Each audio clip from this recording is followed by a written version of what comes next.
Olha que mãe linda aí, olha. Eita, mãe bonita, hein?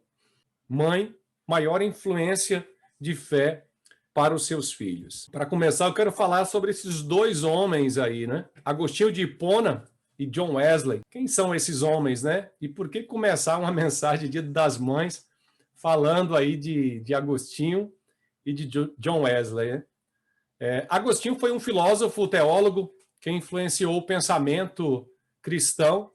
Foi um homem muito importante para a história, né, da igreja. Talvez você nunca tenha ouvido falar, né, sobre ele, mas tudo que nós cremos hoje, né, tem muito da influência e do pensamento de Agostinho de Hipona, conhecido como Santo Agostinho, né? Já o John Wesley, ele nasceu no século XVIII, né, muito famoso também o John Wesley.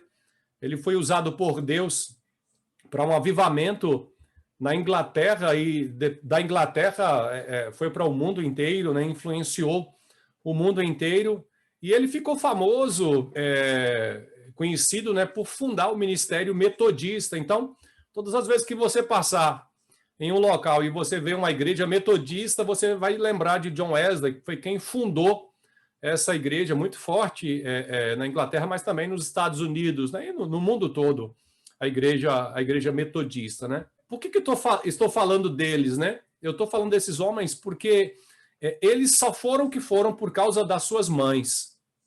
As mães, né? A mãe de Agostinho de Hipona, Santo Agostinho, a mãe de John Wesley, influenciaram demais a vida desses homens, através da vida delas, através da oração.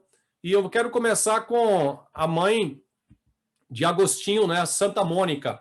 Ela orou e trabalhou pela fé, pela conversão do seu filho por 30 anos. Então, imagina, 30 anos de oração, 30 anos investindo na vida do seu filho. E é interessante porque Agostinho, Santo Agostinho, ele era, sabe aquele filho da pá virada? Sempre na família, né?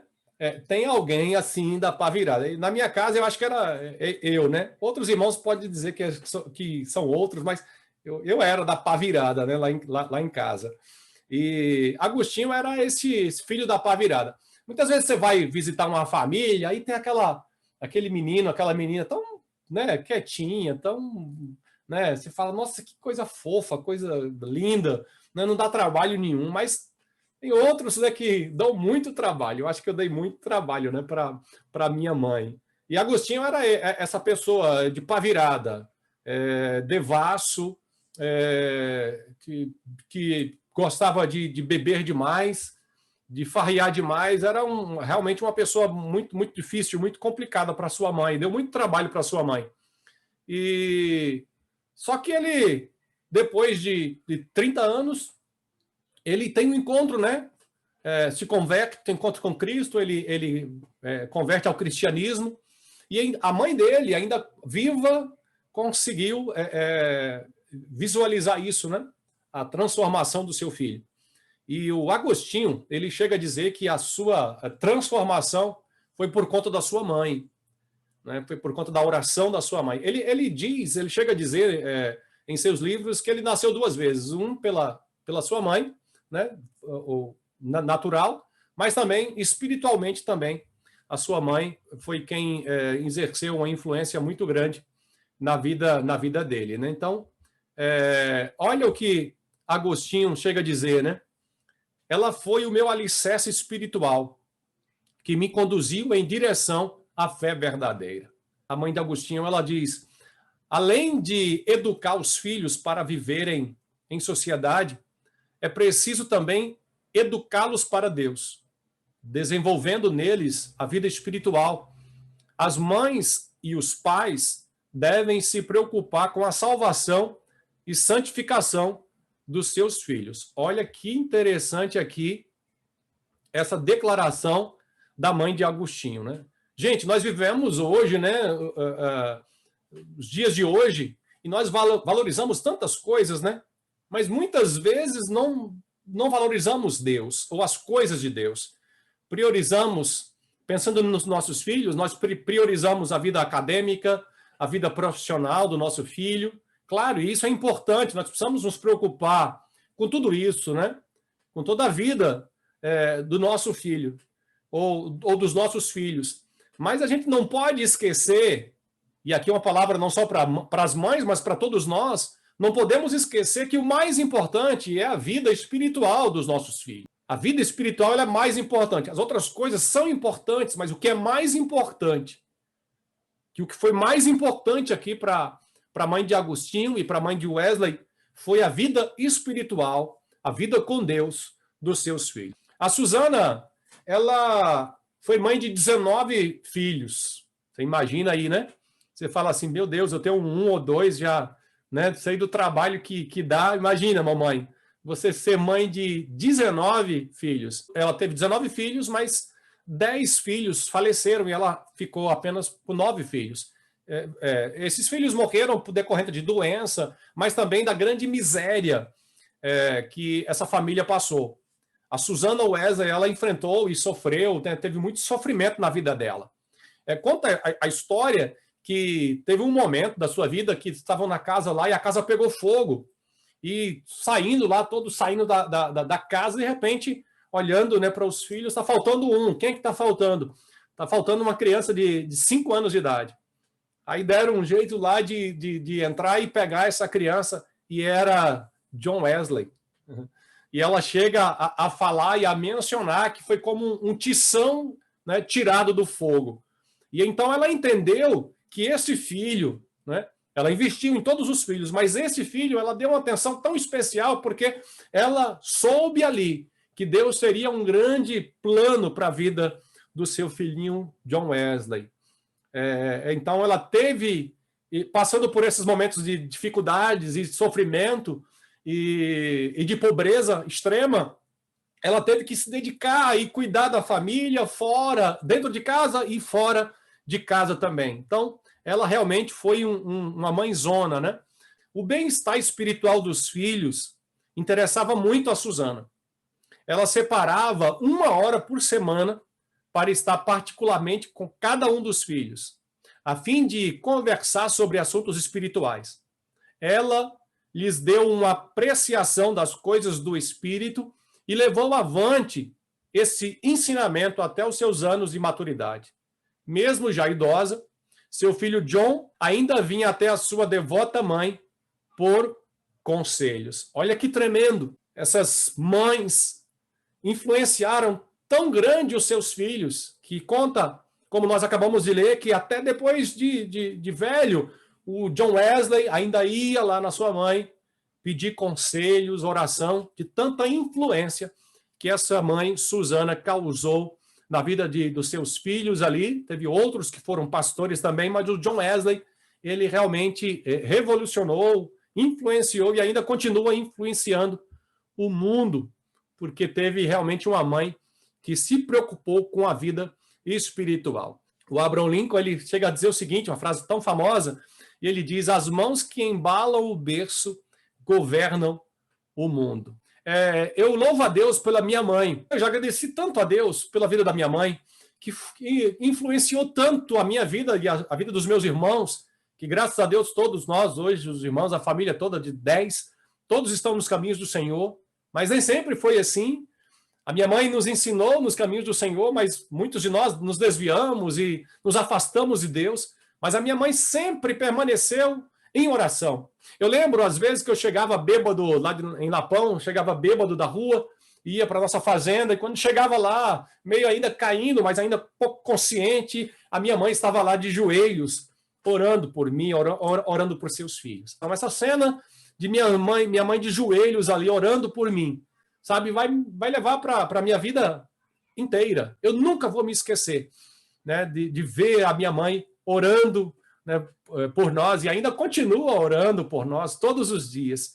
Olha que tremendo, que influência, né, uma mãe pode causar em seu filho. Eu gostaria, então, de trazer 5 dicas de como você, mãe, pode influenciar a fé dos seus filhos. Eu quero trazer dicas práticas, como tenho ultimamente feito aqui. A primeira dica é ame a Deus antes de tudo. o versículo, né, que eu quero trazer, Deuteronômio 5, 6 e 7, que diz assim: ame o Senhor, seu Deus, de todo o seu coração, de toda a sua alma e de toda a sua força. Guarde sempre no coração as palavras que hoje eu lhes dou. Olha que maravilha! Muitas mães querem levar a fé para os seus filhos, mas acabam se esquecendo que a melhor maneira é vivenciando primeiro Deus, é amando primeiro Deus. É claro que a gente precisa se preocupar, você, mamãe, precisa se preocupar em levar a fé, em ministrar a fé para os seus filhos e desejar que os seus filhos conheçam a Deus, mas a melhor forma, como diz esse versículo aqui, é amando a Deus primeiro. É sendo uma adoradora, é sendo uma mulher que se coloca diante de Deus e que tem experiência com Deus, até porque os nossos filhos, eles imitam muito o que nós fazemos, o que a mamãe e o papai faz. Então, a melhor maneira é, primeiro, você deve amar a Deus acima de tudo, inclusive acima dos seus filhos. Tem mães que quando têm os seus filhos, amam mais os filhos do que a Deus. Não, você precisa amar mais a Deus do que tudo nessa vida. Então, primeira dica é, ame a Deus antes de tudo. E pensando nisso, nessa primeira dica aí, eu tenho 3 conselhos para você. O primeiro, priorize seu relacionamento com Deus. Lucas 10, 41, 42, a Nova Versão Transformadora diz assim: mas o Senhor respondeu: Marta, Marta, você se preocupa e se inquieta com todos esses detalhes. Apenas uma coisa é necessária. Quanto a Maria, ela fez a escolha certa e ninguém tomará isso dela. As Martas, elas são importantes, gente, claro, elas são importantes na igreja, né? Glória a Deus pela vida das Martas, e a gente precisa ter Martas nas nossas igrejas, em qualquer lugar, né? As Martas, elas são importantes, mas as Martas, elas têm um ponto fraco. Sabe qual é o ponto fraco das Martas? Tudo acaba consumindo demais elas. Elas acabam perdendo a sensibilidade da presença de Deus. Ali, aquele momento, Marta tinha a presença de Jesus e que não ia ter por muito tempo, por isso que Maria escolhe a melhor parte. Talvez elas tiveram outros momentos, sim, de cozinhar para Jesus, porque era comum na época, e Jesus gostava muito daquela família e de ir ali. Mas aquele momento ali era um momento especial e Marta não entendeu isso. Ela não compreendeu isso porque ela estava cheia de coisas, cheia de atividades. Isso estava consumindo, sabe, a percepção dela de que Jesus estava ali, ele não estaria ali por muito tempo, então ela precisava, como Maria, aproveitar o máximo daquele momento para estar perto de Jesus, da presença do Senhor Jesus. Segundo conselho, invista mais no caráter que na aparência. 1 Pedro 3, 4 diz: não se preocupem com a beleza exterior obtida com penteados extravagantes, joias caras e roupas bonitas. Em vez disso, vistam-se com a beleza que vem de dentro e que não desaparece. A beleza de um espírito amável e sincero, tão precioso para Deus. Gente, a Bíblia não está falando, sabe, que você agora deve andar despenteada, descabelada, entendeu? Feia, suja, de maneira nenhuma. Continue, sabe, investindo, continue se cuidando, continue usando os produtos, se você tiver dinheiro e puder, faça aí, né, algo para te fazer mais bonita ainda, não tem problema.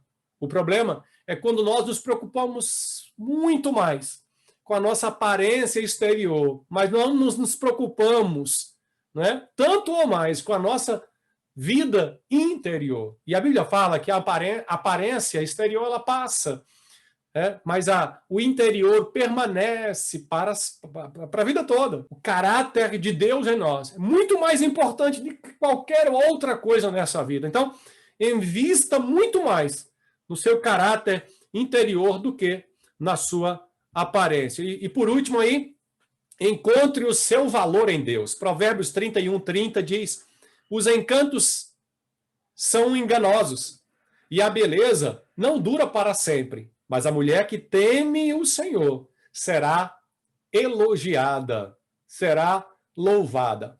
Gente, quem mais valorizou as mulheres foi Jesus. Você pode olhar na vida de Jesus, sabe? Ele valorizou muito as mulheres.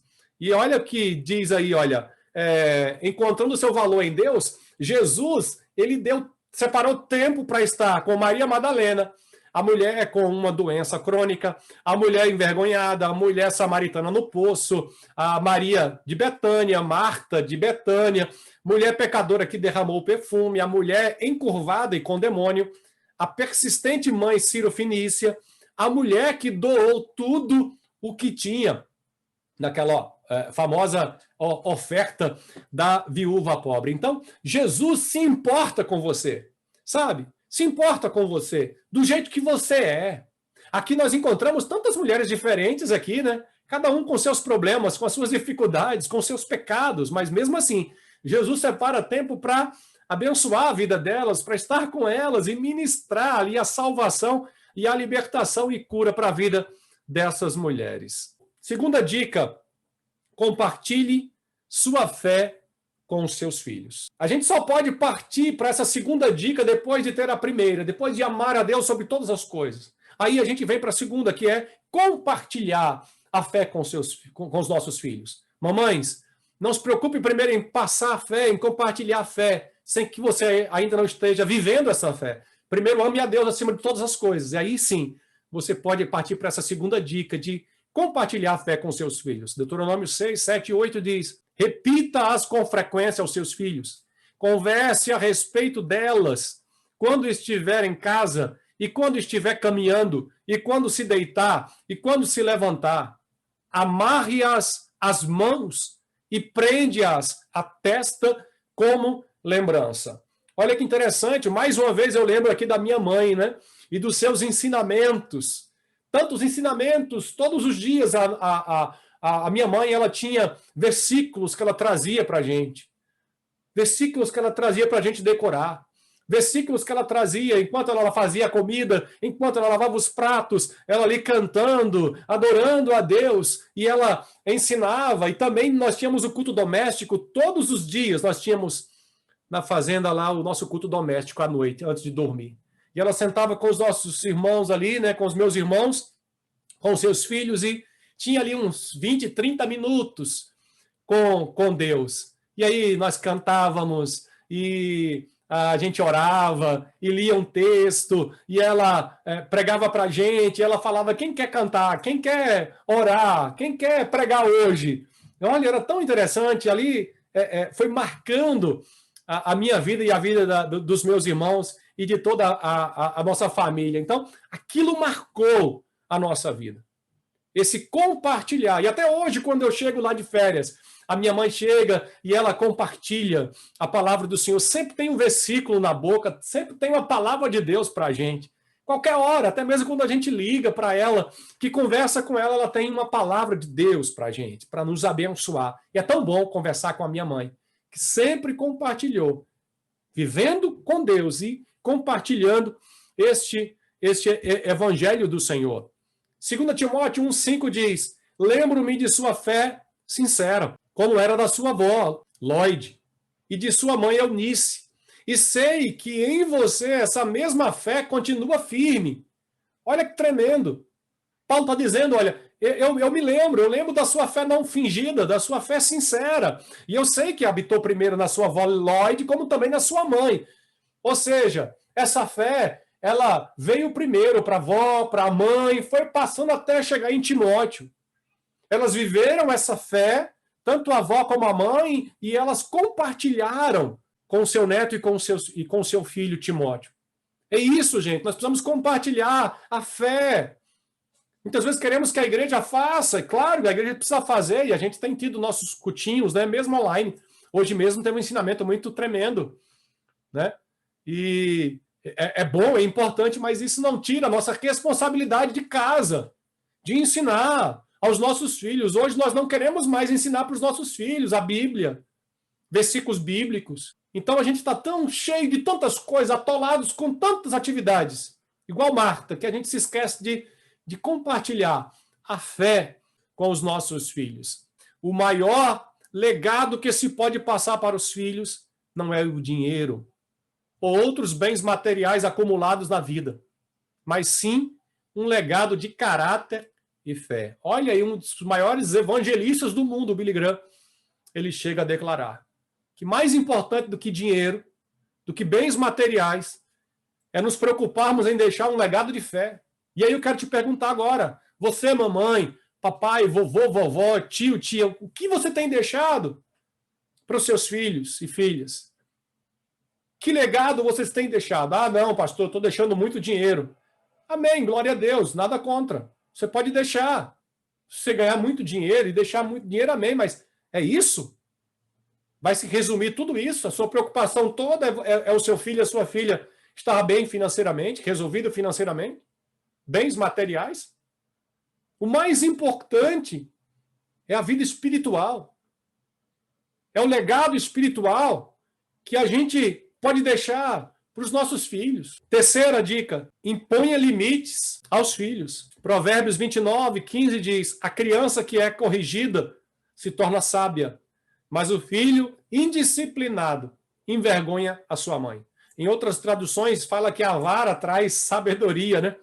Tira a loucura. Então, quando o texto diz que a vara traz correção, o mais importante não é a vara, o mais importante é a correção, porque a gente pode usar a vara e não trazer correção nenhuma. Pelo contrário, criar filhos e filhas mais frustrados ainda e revoltados contra os seus pais. Então, a ênfase que a Bíblia dá é a correção. É igual a disciplina, quando a disciplina acontece na igreja. Não é o ato da disciplina em si que é o mais importante. Não, mas é o que aquilo traz para a pessoa.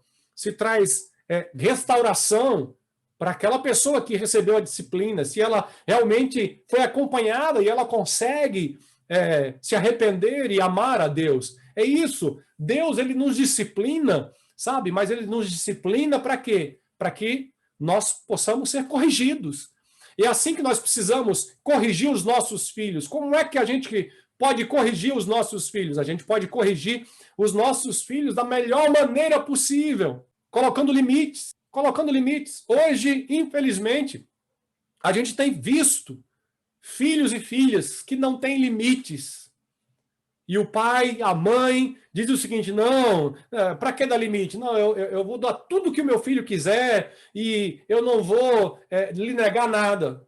Então, hoje, a gente vê muitas mães e pais que não diz não nunca para o filho e para a filha. Como se isso fosse ajudar o seu filho e a sua filha. Pelo contrário, nós precisamos entender que os nossos filhos, eles querem limites, sim. Até aqui o meu filho pode ir, até aqui a minha filha pode ir, mas além disso, aqui é perigoso, então eu preciso colocar limite. Por quê? Porque as nossas crianças, elas nascem sem limites. Não é? Elas não têm limites. Você percebe, eu fico imaginando aqui com a Eloá que a gente vai brincar, né? E aí a Eloá, vamos brincar, papai, de esconde-esconde? Vamos. Aí ontem, né, a gente brincou de esconde-esconde aqui dentro de casa, né? E aí ela falou assim, vamos brincar 4 vezes? Eu falei, vamos brincar 4 vezes. Aí 4. De 4 foi para 5, de 5 foi para 6, de 6 foi para 7, 8. Teve um momento que eu vou falar, já estava tarde, Lulu, agora a última vez. Por quê? Porque os nossos filhos, eles não conhecem, eles estão aprendendo sobre essa questão de limites. E somos nós, pais e mães, que temos que trazer esse limite. Por isso que esse texto diz, e o outro texto de Provérbios 13 diz assim, quem não corrige os filhos mostra que não os ama. Quem ama os filhos se preocupa em discipliná-los. Então, mamãe, eu sei que muitas vezes dói, né? Dói na gente. Quando a gente precisa trazer um limite, fica aqui nesse cantinho por alguns minutos, ou seja, tirando algo que nossos filhos gostam demais, seja tablet, seja celular, ou um videogame, ou alguma coisa que você traz para ele dizendo, olha, por conta disso você vai perder alguns privilégios aqui por algumas horas, por alguns dias. Então, são limites que você vai colocando. Gente, não tem uma receita de bolo, né? Você pega uma receita de bolo de uma mãe que fez, né, que coloca limites para um filho, aí você traz e aplica. Não, cada filho é diferente. Cada filho é diferente. Se você tiver 10 filhos, todos eles vão ser diferentes. Então, eu conheço pais, e glória a Deus por isso, e mães que falam assim, olha, eu nunca precisei nem levantar a voz com minha filha, com meu filho. Eu nunca precisei dar uma palmada no meu filho e na minha filha. Glória a Deus por isso. Se você consegue discipliná-los sem precisar fazer isso, amém. Continue fazendo isso. Mas nem todos os filhos, como eu falei, são iguais. Eu mesmo, meu Deus do céu, eu era Jesus, só a misericórdia de Deus. Né? Para quem me conhece na Bahia lá, quem cresceu junto comigo, Jesus do céu, eu era que nem Agostinho, eu era da pá virada. Sabe? Eu dei muito trabalho e meu pai precisou me corrigir bastante. Né? Precisou me corrigir muito. Teve uma vez, só para você ter uma ideia, que meu pai falou assim, olha, já, né, depois de tantas, era adolescente, indo para a escola, e meu pai falou, olha, no dia que você sair da escola, que você for para o bar, né, jogar sinuca, né, e beber, eu te arranco na orelha. E aí eu esqueci disso. Que meu pai, ele prometia e cumpria, minha mãe também, não era dessa de prometer e não cumprir, não. Então, se falasse, eles cumpriam, né? E aí, então, eu lembro que uma vez eu matei aula e saí do colégio, e aí eu fui para onde? Fui para o bar. E aí tô lá com os meus amigos jogando sinuca, bebendo, e meu pai passou na frente. Meu Deus do céu. Ele passou, e meu pai sempre foi baixinho, né? Meu pai tem 96 anos hoje, e ele tem 1,48 m. Depois diz ele que perdeu 2 centímetros, ficou 1,46 m. Né? Mas meu pai sempre teve muita força, e tem muita força até hoje. E aí meu pai falou, no dia que você fizer isso, e eu te pegar, eu te pego pela orelha. Quando ele me viu que ele entrou no bar, ele me pegou pela orelha, ele me saiu levantando ali, né? E me levou para casa e me corrigiu. Claro, você pode falar, mas ele não poderia ter feito isso, pegar na orelha e tudo mais. A gente pode até questionar isso, né? Mas era a forma, né, que meu pai tinha de nos disciplinar, e nós todos fomos muito disciplinados, recebemos disciplinas, né? Recebemos disciplinas do nosso pai, da nossa mãe. Mas eu lembro que uma vez, talvez minha mãe nem lembre disso mais, mas uma vez eu desobedeci minha mãe. E eu desobedeci minha mãe e fiz algo que realmente entristeceu muito ela. E eu saí de casa e fiquei 2 dias na casa de uma outra pessoa. Quando eu retornei e voltei, minha mãe chegou e falou assim, meu filho, toda a paciência que minha mãe é. Minha mãe, meu Deus, minha mãe, acho que se fosse católica ia ser canonizada, porque realmente minha mãe é uma santa. Eu nunca vi minha mãe reclamar, minha mãe abrir a boca para nada de ruim. E aí ela chegou para mim e falou para mim, Emerson, eu vou te corrigir. E ela tinha uma sandália que ela sempre batia na gente com essa sandália, né? E ela falou, vou te corrigir. Eu falei, mas por que, mãe? Eu não fiz nada. Você fez. Lembra que 2 dias atrás, antes de você sair de casa, você fez isso, isso, isso. E aí ela falou, pois é, você entristeceu muito a mamãe ficou muito triste com você e eu vou te corrigir. E aí pegou no bumbum, né? Ela sempre bateu no bumbum. Parece ter um colchãozinho aqui, né? É mais macio, né? Então ela sempre batia no bumbum. E, mamães, a gente sempre tem que corrigir no lugar certo, tá? Não pode bater na cara, ela nem deve bater, né? Mas se for corrigir com palmada, nunca deva bater no rosto, na cabeça, não. E aí minha mãe, ela deu umas chineladas lá no bumbum, nem doeu tanto. Mas a atitude ali, eu pensei aqui, eu nunca esqueci. Eu falei, nossa, realmente, ela não bateu com raiva, ela não corrigiu de cabeça quente, mas ela fez realmente, acho que doeu mais nela do que em mim. Eu nunca esqueci essa correção. E o que mais me entristeceu foi que eu fiz minha mãe ficar triste. Entristeceu minha mãe. Né? Tem pai, tem mãe que não precisa nem bater, que nunca bateu, mas um olhar só, sabe? Eu conversei com um amigo uma vez, e contando sobre essas histórias, e ele falou assim, rapaz, olha o seguinte, uma vez eu desobedeci tanto a minha mãe e meu pai, que quando eu olhei o olhar deles, eles não me bateram. Mas eu preferiria que nesse dia eles tivessem me batido, porque doeu muito mais o olhar deles, e a decepção deles, do que uma surra. Eu preferiria ter tomado, né, uma boa surra. Então é isso. A disciplina, ela acontece na nossa casa e é de forma diferente. Se você, mamãe e papai, sabe, pensa o seguinte, eu nunca vou precisar dar uma correção de chinelo ou de cinto no meu filho, da minha filha. Glória a Deus. E se você consegue fazer isso e trazer disciplina e limites para o seu filho e para a sua filha, então, glória a Deus, parabéns, é isso mesmo, porque o mais importante não é a forma, mas é a correção, a disciplina, o limite que você impõe. Então, quero trazer só alguns conselhos aí, bem práticos, né? 5. Primeiro, só cobre da criança o que foi combinado, tá? Então, como é que você vai cobrar algo que você não foi combinado?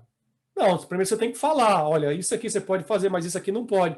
A gente vai sair para uma festa, mas olha, nessa festa, se você fizer isso, a gente vem embora. Então, se você der mau exemplo, então, tudo diz que o combinado não sai caro, né? Então, nós precisamos combinar as coisas. Então, cobre aquilo que você combinou. A mamãe falou isso, papai falou isso, mas você desobedeceu. Segundo, haja de cabeça fria, nunca de cabeça quente, gente. Agora, fala a verdade. Normalmente a gente age de cabeça quente, né? A gente quer disciplinar, você vai pro castigo, eu vou te tirar isso. E muitas vezes a gente fala, você vai ficar sem videogame agora, você vai ficar sem celular por uma semana. Aí depois você passa, a cabeça esfria, você, nossa, por que eu falei isso, né? Uma semana, devia ter tirado por meia hora, por uma hora. Então, nunca haja de cabeça quente. Use as palavras certas. Use as palavras certas, nada de xingar, nada de amaldiçoar o seu filho e a sua filha. Tem hora que perde a cabeça, né? As mães e os pais perdem a cabeça e aí salta cada palavrão para o filho. Não. Use as palavras corretas. Corrige apenas só por atos intencionais. Não é verdade? A criança foi lá, derramou algo, mas não foi intencional. Ou quebrou algo que não foi intencional. Mas o que a gente faz? E aí a gente já quer corrigir, mas você... Calma aí. Até a gente erra, né? E a gente faz tanta coisa, né, que aí depois você fala, nossa, mas é mesmo, até a gente que é adulto erra, e muitas vezes a gente não quer que o nosso filho e a nossa filha errem, né? Mas tem coisa que é proposital, e aí sim você tem que corrigir algo que é proposital. Não corrija em público. É algo comum também. Você está com raiva, a criança está fazendo birra lá, né? Na praça ou na igreja ou em qualquer lugar, e aí você disciplina, reclama na frente de todo mundo. Não, isso traz muito mais vergonha, aí sim traz trauma.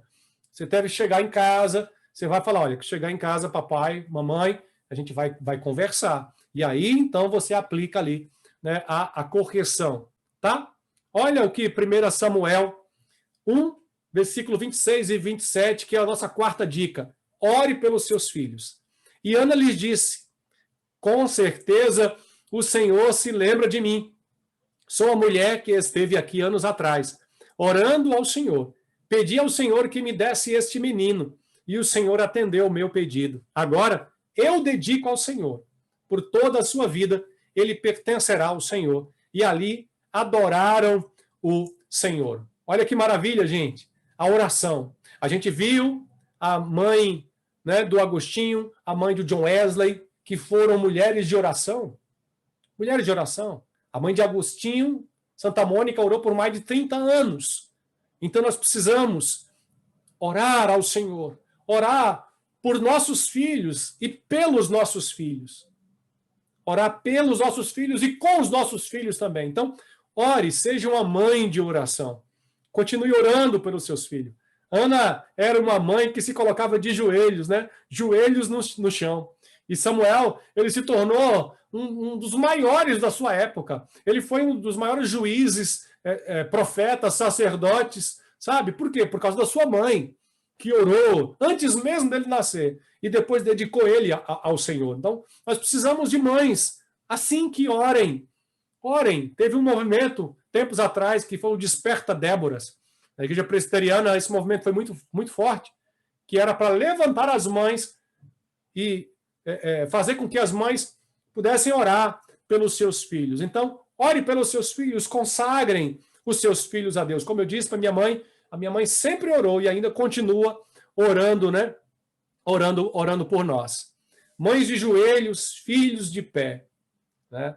Minha mãe, como eu disse, sempre dobrava os joelhos para orar. Hoje eu não sei se ela dobra os joelhos ainda, porque ela já está com 86 anos e eu não sei se ela consegue ainda dobrar os joelhos, mas com certeza, no seu coração, os seus joelhos estão dobrados porque ela dobrou os joelhos a vida toda para orar pelos seus filhos, para orar pela sua família.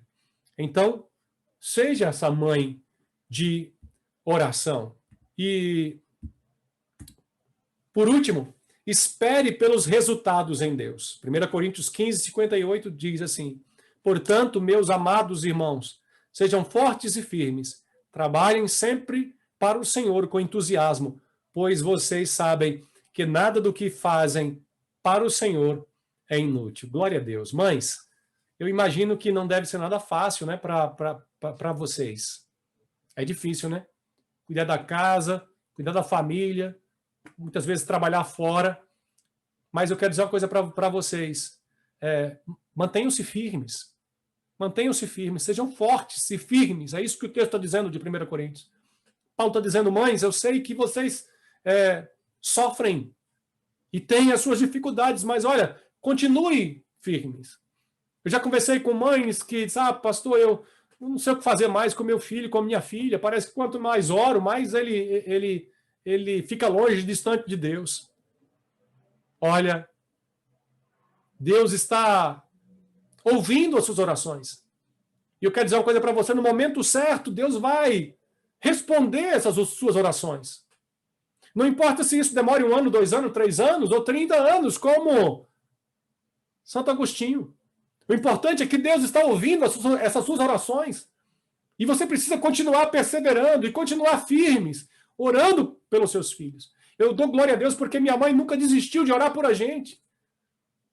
Nós somos o que somos hoje em Cristo Jesus, glória a Deus, por causa da minha mãe, por causa do meu pai, por causa das orações da minha mãe. Então, mães, continue orando e mantenham-se firmes.